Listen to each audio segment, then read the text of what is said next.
கட்டுக்கதையை சொல்ல வந்தவன். ஊர்வலம் நடத்த போவது முன்கூட்டியே தெரியும்.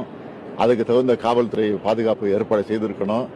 எந்த பாதுகாப்பும் செய்யாம ஒரு கையாளாக ஆட்சி நடத்தி கொண்டிருக்கக்கூடியவர்கள் எப்படி பார்த்தாலும் நீ கிரிமினல்.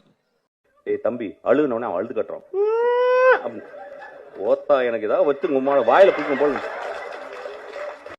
தட்டி கேட்க வேண்டிய பொது ஜனங்களை அப்படி பொத்திட்டு போறதுனாலதான் இந்த அரசியல்வாதி இந்த ஆட்ட ஆடுறாங்க. இது இந்த நாட்டினுடைய சாவக்கடியா.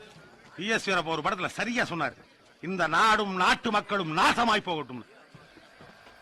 சுத்தி சுத்தி சும்மா ஃபயர் மாதிரி வேலை செய்யறாங்க இந்த தாவேக பசங்க.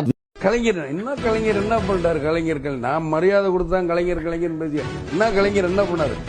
இந்த மீடியா ட்ரோலு, இந்த சோசியல் மீடியா ட்ரோலு, ஆபாசம், அல்லு சில்லு, இந்த படைய வீழ்த்திடலாம்னு மட்டும் கனவுல கூட நினைச்சு பாத்துறாதீங்க.